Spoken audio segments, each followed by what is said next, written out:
Hi everyone, welcome to Psychology at Sea. And today I'm absolutely delighted to introduce you to my new friend and co-collaborator, Mel Harries. She's a workplace psychologist. And rather than me introducing you, why don't you introduce yourself? Oh, thanks, Manda. I've been practicing as a psychologist for 18 years. I started my career in the army. I was in uniform. I deployed overseas a whole bunch. And when you drill it down, the role of a military psychologist is to help workers to cope with stress. It's just really interesting, stressful environments that you find those workers in. But what I really loved about the job was how much training goes into skill development on coping with stress before putting people under stress, while they're under stress, and after they've been under stress. And so that's been a huge part of my practice around, what is the specific skill development in those psychological skills to cope with really difficult and sometimes traumatic experiences that we face at work.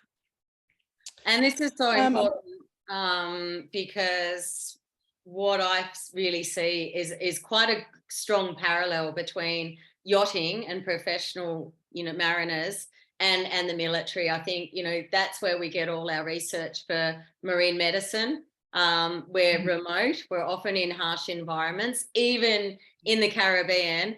It's really remote and it can be still quite harsh just because the brochure shows the martinis and the lovely beaches. You're away from friends and family, you're living in close confines. We work hard, play hard, and marry, and I was going to say marry well. And it's work hard and play hard. And we've got a very stressful, and it's very stressful, living between your home and the boat. And could you talk into what you've witnessed there?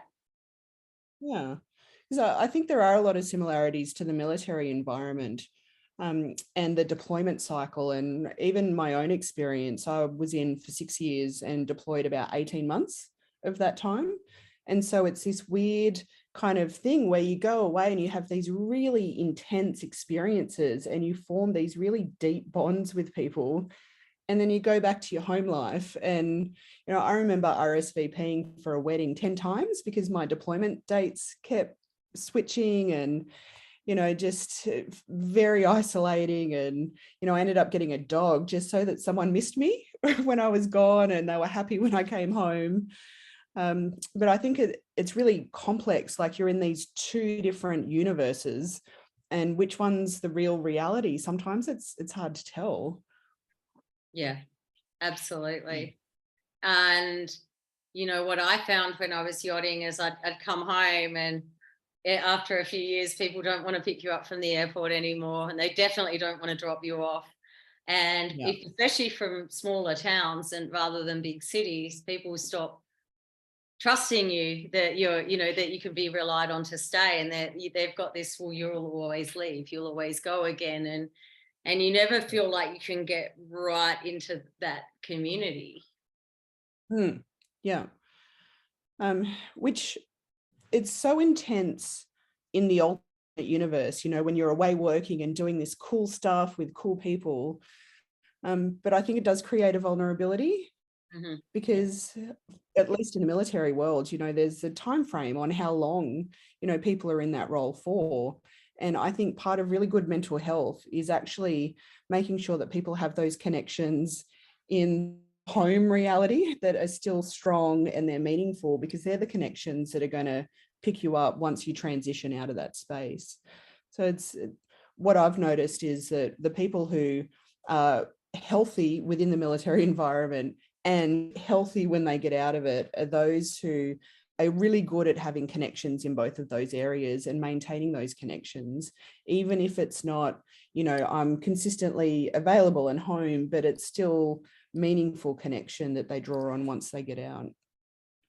And so if I was going away for a year around the world, I've got a new job as chief officer on 100 meter, and I will be um, doing rotations, so flying in and out as I travel around the world. So I'll be attempting to come back to Mallorca from Tahiti, from the Marquesas, New Zealand, as we travel around the world. how would you work with me to set me up for a very successful mental health on this trip I'm about to embark on? Mm.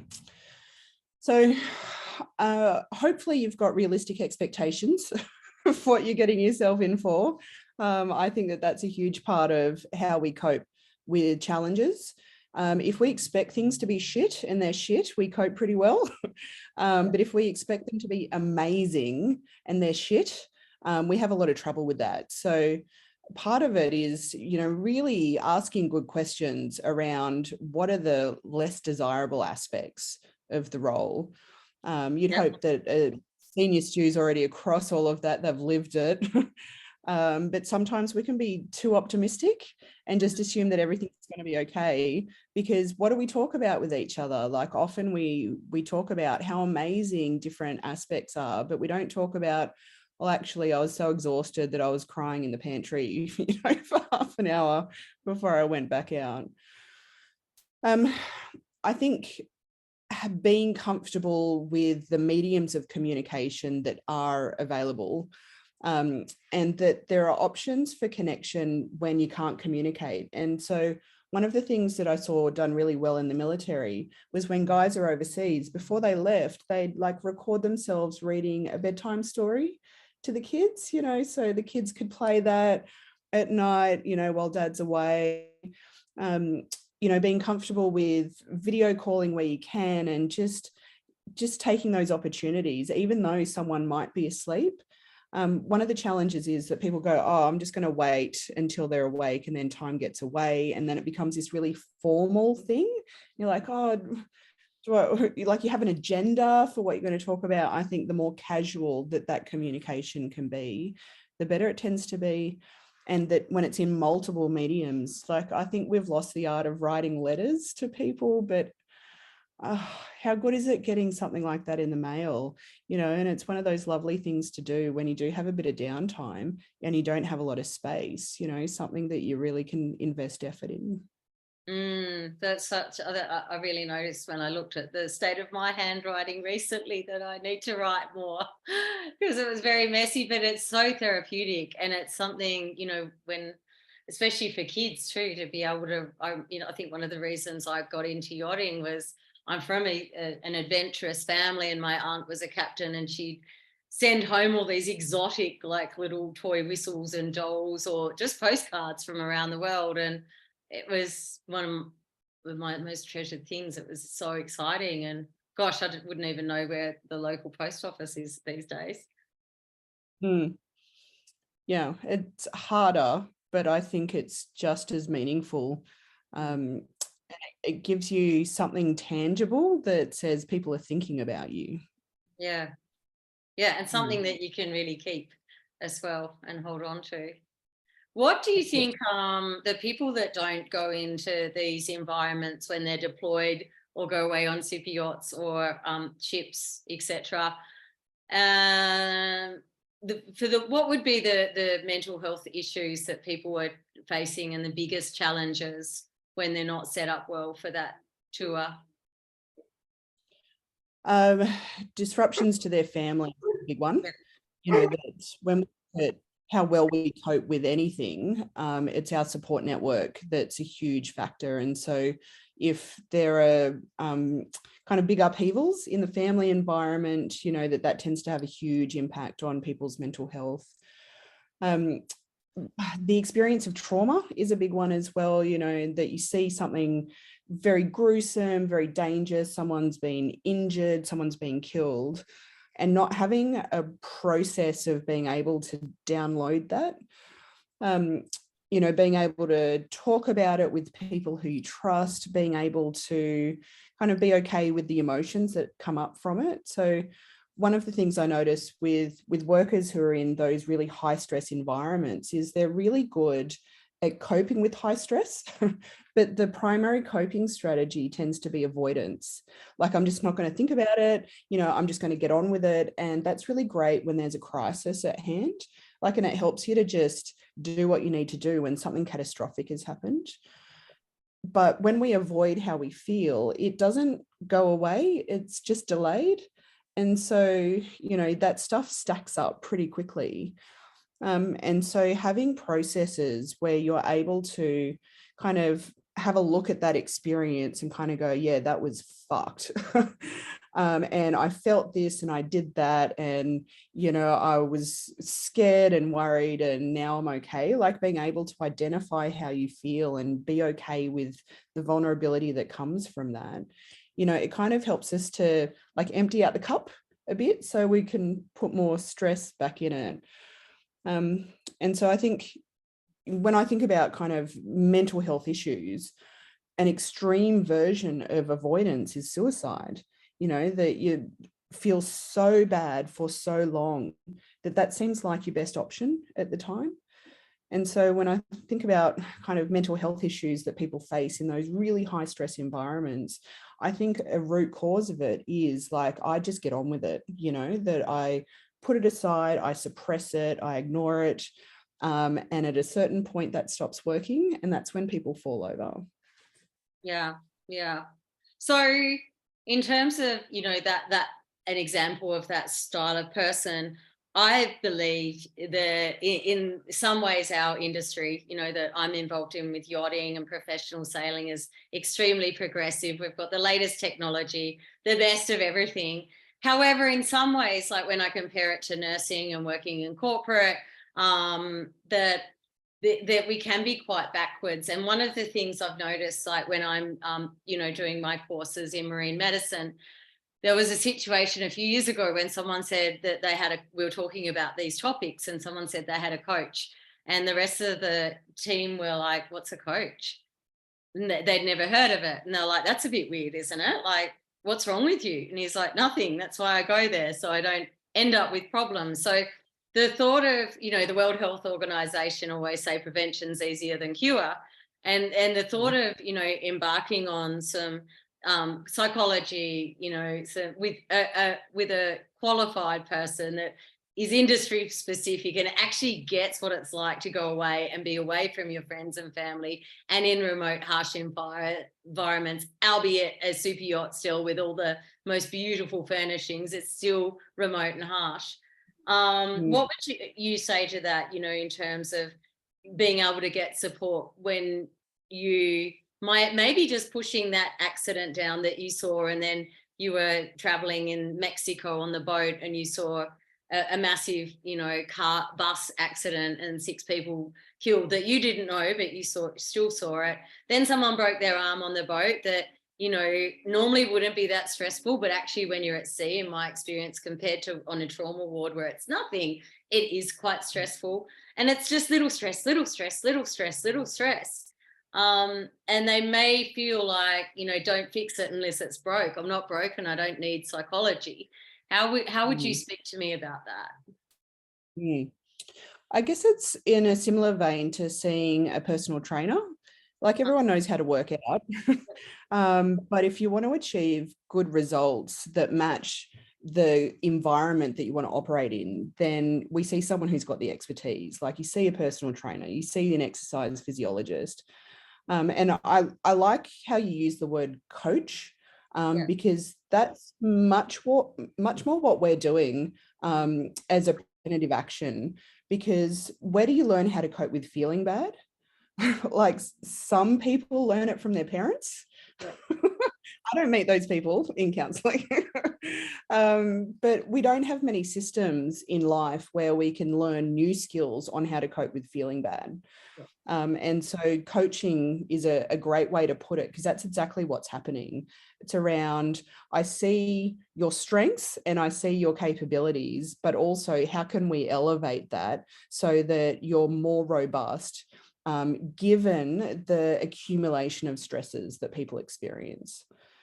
There's one of the metaphors that I use with my clients is the demands in our life are like revs on a car, and each demand puts the revs up. And if you're not able to bring the revs back down, you sit right on the red, and it only takes that little frustration to push you over the edge. And you see that massive emotional response to something that's quite trivial in hindsight. Can you think of times where that's happened to you? You've just lost it. For some reason, it seems to happen in the car.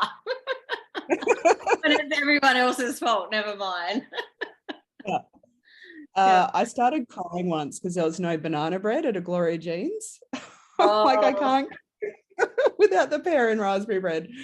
And what I couldn't say to the barista was my other half was having spinal surgery. Like it's never about the banana bread, it's about everything else that led up to it. And mm, so trauma puts the revs up, long work hours, difficult people that you're working with, conflict at work. You know, sometimes the thing that pushes you over into the red is something so tiny that you find yourself asking like, why am I melting down over this? But it's actually everything else that led up to it. mm. And so kind of coaching helps us to recognize when our revs are up, because sometimes we don't have good awareness of that. And it gives us skills on how to bring the revs back down in a way that, you know, the skills are specific to the way you see life, the resources that you've got to draw on, and what's most helpful for you. So it's one of those things where, you know, there's not a magic silver bullet and it's all very tailored and about what's going to work best for the individual and the environment that they're in. And on that note, you know, I really think even in this day and age, which astounds me, so many people think that the psychologist comes in after you lose your mother to breast cancer or after, you know, a divorce, you know, but let's talk about, you do some work with the NRL. That's a massive footy thing in Australia. You can tell the audience about in just a moment. Excuse Sam, the rooster in the background. He always wants to butt in. Now, you know, from my understanding, in this league, you are using psychology as a high performance tool. And I think, you know, in terms of performance, a lot of people have always asked how I managed to get so much done. And it's because I've readily engaged in, you know, psychology to help me deal with the trauma of being a trauma nurse and you know, the terrible things that I've counseled or seen or been a part of on super yachts when there's accidents at sea, and we've had to sort of help pick up the pieces. But I've, you know, that started turning into a necessity in terms of helping me empty the garbage. It's like keeping your computer clean. You know, I started thinking of it as my mind, and I was putting a lot of stuff in trash, but I was never emptying the trash. Anyone that knows me well won't believe that I actually do, but you know, and I'd always have 10 browsers open. And so, you know, rolling with psychologists and high performance coaches gave me the ability to tap into the flow state, manage a team more successfully, be more aware of what was going on in my team, because I had a way to empty the trash. That's it. Yeah. Yeah. So doing a bit of work with the first grade players for the NRL in my local team. And just tell Um, everyone that's watching what the NRL is, just because not everyone so knows. it's the National Rugby League. So they're professional footy players. Yeah. And it's violent sport, love it. But it's an area where you have to be on point all the time or things get dangerous. And so a big part of what I'm working on with these guys is around how do you stay clear-minded when stress levels go up? Because it's very easy to get sucked up into your headspace and be thinking about, oh, I just fumbled that pass, or I did that wrong, or I just got chewed out. What if I don't play well? I'm not in the team. Because there's actually a little bit of instability in who gets to play for some of the players from week to week. And so teaching them skills on how do you notice where your headspace is at, and how do you get out of your head and into the here and now of what's actually happening. And so I really cherish being able to teach these guys mindfulness, actually. So that's one of the big skills that I've been teaching them, because in its essence, mindfulness is just being able to pay attention on purpose where you choose. And I've been teaching it to kind of high performance employees for about 12 years now. And I actually started when I was in Afghanistan. So I had this great job where I got to go around to these small patrol bases and check in with search engineers. And one of the things they were saying to me was how distracted they're getting, because they're patrolling 12, 14, 16 hours a day. You know, it's hot or cold, it's always dusty. and it's dangerous. And so, getting distracted by thoughts like, what if I miss something and I get killed? What if I miss something and I kill my mates? But then normal stuff as well, like I'm hot, I'm tired, everyone snores. I had one guy say that he nearly died trying to think about how do I get the washing machine repaired? Yeah. So even though there's no running water at these patrol bases, there's Wi-Fi everywhere. So guys would come back from patrol, Skype home and get drawn into the day-to-day stresses of home life. And so this dude's sitting on this stone wall thinking about how do I get the washing machine repaired, and just absent-mindedly picks up a stone, but doesn't notice until there's resistance on it, like it's tied to something. And he looks down and it's daisy chained to 5 explosives. And so he puts it down, it's detonated, no one's injured, but he is rattled. And I'm seeing him about 3 weeks later and he's like, how do I stop that from happening again? I'm like, cool, let's talk about mindfulness, about this cognitive skill of being able to get out of your head and into the here and now of what's actually happening, so that you can focus when stress levels are high. What it also needs, though, is an ability to accept emotional pain. And so it's really interesting talking to these professional footy players who can accept this huge amount of physical pain, but have really low threshold for emotional pain and actually increasing how much emotional pain they can tolerate, because you're supposed to feel stressed and anxious and outraged and disappointed and devastated, like they're all normal, healthy emotions. And the more you try and get rid of them, the worse they get. And so mindfulness is also this like emotional attitude that it's all right to feel bad, because you feel bad whether you want to or not. So it's easier just to accept it and get on with it. That's a really interesting story that you just shared. And thank you for sharing that, because I've experienced that in yachting too. The problem with yachting and being at sea is it can get terribly monotonous, and there's, as you know from the military, we have huge highs and huge lows, and it's busy, and you're running on adrenaline, or you could be cleaning, a tap with a cotton wool bud for an hour. And a lot of the people I speak to, especially the women, actually, I guess because they're in the interior and often doing quite mind-numbing jobs, is what am I going to do with my life, or is this it? Or they start, thinking about the things that are going on at home and losing concentration. To steer a boat for a long time takes a lot of concentration. To polish something perfectly, so I think that's a really good example of something that we all need to work on in this industry. Absolutely. And even though I think psychological skills like mindfulness have been seen as like touchy-feely kind of, black magic kind of stuff, but there's just so much science behind it. It's very pragmatic. Lots of these skills are quite easy to learn. The challenge is actually using them and putting them into practice. Yeah. But it's very tangible, and it's something that often I think discourages people from counseling, that they think, oh, that we're going to come in and talk about my mother, for an hour every week for 2 years. That it's really skill-based.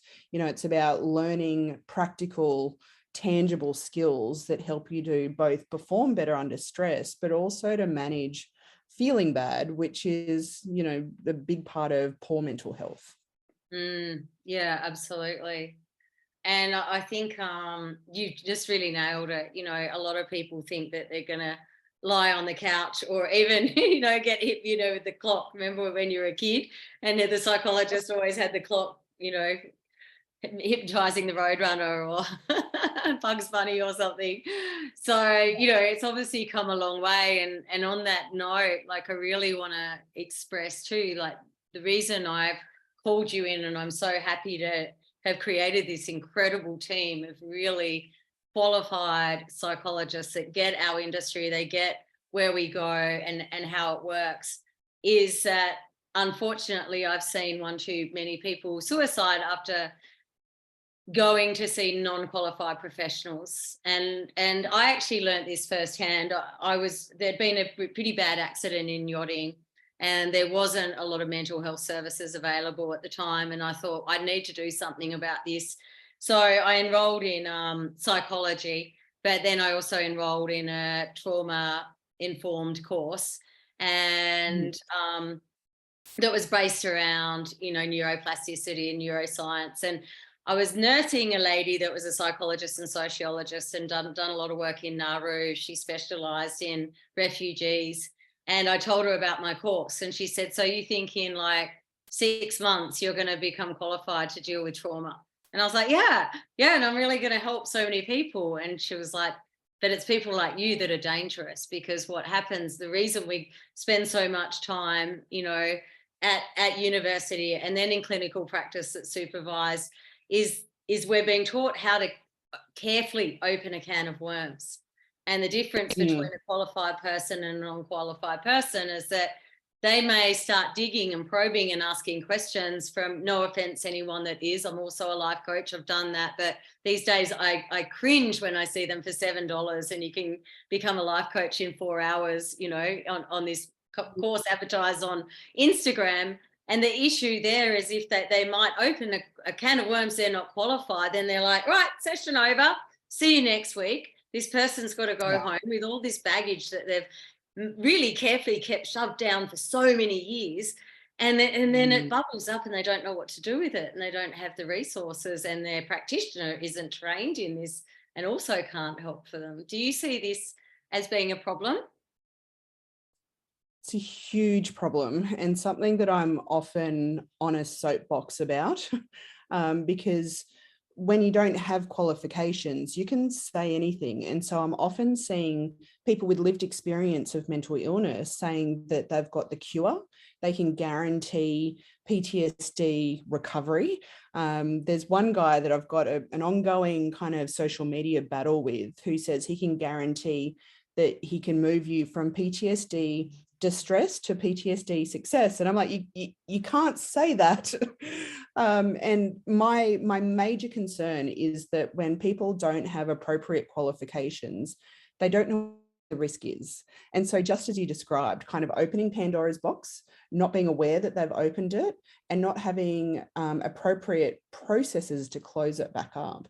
And so the risk is huge, where people, when you go in, there's a lot of trust in speaking to someone who's calm and warm, regardless of their professional background.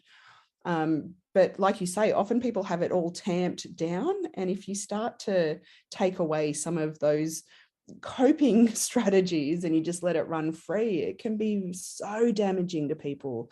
And I see it regularly.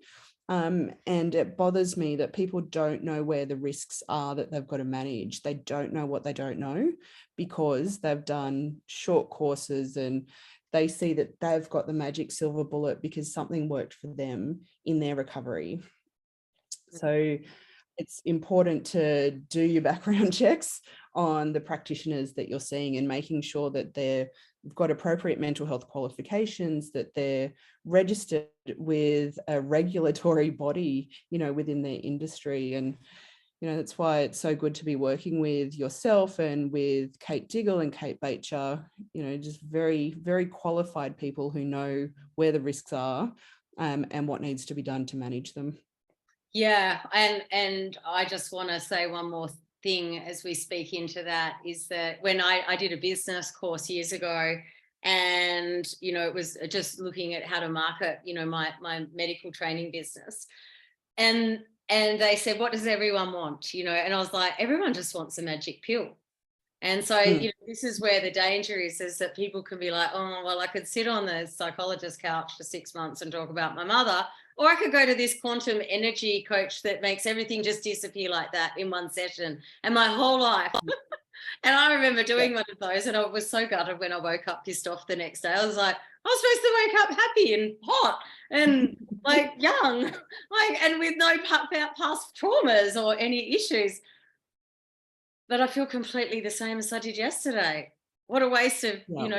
Like, I want my money back. You said I would be like radically changed in one 20-minute session with you. Wow. Even with some of the psychological skills, working with one player at the moment who has a tendency to panic, but only uses there's breathing exercises are really helpful when you're panicking, slow your breathing right down. But the only point at which people do them is when they panic. Yeah. And he came back and he's like, oh, I panicked and I used the breathing exercise and it didn't work. And I'm like, did you use the breathing exercise outside of the panic? And he's like, no, just when I was panicking. And I'm like, okay, so can you hear the implied recommendation from this conversation? Because you've got to practice this stuff, the easy bit is learning it. The hard bit is putting it into action. And that's why counseling and coaching tends to be ongoing, so that you can support people in how to apply it to their lives and remembering to apply it to their lives. So it'd be lovely if it was just, that one-off, everything's fixed kind of solution. But when we're talking about human behavior, it's complex and sometimes it's unpredictable and inexplicable. And so having someone who's there to kind of guide you in where the mental health options are is just so helpful. Yeah, absolutely. And a little bit onto, before we wrap it up, to team management. What do you think about the how a team can work together to do psychological first aid, psychological safety, and looking at psychology from a leadership perspective? Would you recommend that? Is that something you've done, and have you seen the benefits from looking at it from a leadership and a team environment? I would say it's critical to look at it from a leadership and a team environment. When we look at, I do a lot of work in workplaces, managing mental health. And so knowing psychological skills on stress management is a small part of it. A much bigger part of it is having a psychologically safe work environment. And when we look at what the most important aspect of that, it's having leaders who are prepared to have difficult conversations with people about both mental health and bad behavior. But my observation has also been that the leader has to be level. One of the biggest threats to psychological safety within a workplace is when a leader is volatile and they're unpredictable. And what it tends to do is have people walking on eggshells. They don't trust that person to be as open and honest as they need to have a healthy working relationship. And you don't have to tell your boss your stuff. Like, it's not about oversharing necessarily. But if you're scared about how your boss reacts, what it does is have everyone just on edge, and we see rates of anxiety and stress go through the roof because I can't trust my boss to be predictable. So I'm often doing coaching work with leaders around regulating their stress, because if they're up and down, well, then the team's up and down, and it's a response to the leader's attitude and kind of their volatility. And so being much more level as a leader, I think, is a really important thing. But volatile leaders tend not to have insight into their volatility. So I think it takes a very self-aware leader to say, you know what, I could do with a little bit of fine tuning around that, and to work on how to have the feelings on the inside, but the communication and the behavior on the outside is very calm. And when we think about good leaders that we've worked for, they've been people who've been calm on the outside, good problem solvers. They've known who you are. They've been personable, but they've not been your best friend. So I think that there's definitely skills that are so helpful for leaders in all work environments to learn there. Absolutely. So in our little collaboration, this team of 4 amazing women coming together, basically with a passion of helping people that really do work in these unique environments and that we understand. What's the one superpower that you would bring? Oh God, superpower. I think my superpower is pragmatic, practical, no nonsense skills. That if you want someone who's warm and fluffy, probably I'm not your guy. I'm kind of your tough love kind of person, but very grounded in practical, tangible stuff. Working with soldiers, you can't be fluffy with them, and same with footy players. It's fire alarm, but it's scheduled. That happened to me at 4 o'clock in the morning the other day in London. You need to go? Do you need to go outside? Okay. Oh, you're on mute. It's still going. It's just a test. They did say downstairs at 11. No worries. That's okay, we'll just Yeah. stop it out. I've lost my train of thought now. So yeah, we were talking about your superpower, and you were talking about being pragmatic, not warm and fuzzy with soldiers. Is there anything you wanted to add into that? I think that's my sweet spot. Really about what can I give to you that's going to help you to perform better. Knowing that that's also going to be helpful with mental health. But often it's easier to talk about performance and to look at the application in the performance realm. And so, yeah, looking at different skills that help us to perform better, whether that be for leaders, for staff members, in a way that's very accessible, very practical. Awesome. Amazing. Well, Mel, I could talk to you and interview you for hours. I'm super excited that we're on this journey together, and thank you so much for your time today. So just to let everyone know, we will be launching a course very soon that we'll be sharing with you guys. Plus, Mel's available for one-on-one sessions. All her details will be below. So if you'd like to chat to Mel independently, please reach out. Or you can contact me for more information, and stay tuned for more exciting content from us, psychological first aid, psychological safety, and a wonderful package that is going to work really well for the entire crew, with a little bit of each of our magic involved. So yeah, thanks so much. Have a safe flight back to Australia. Thank you. And we'll see you next time. Thanks everyone for listening. Bye.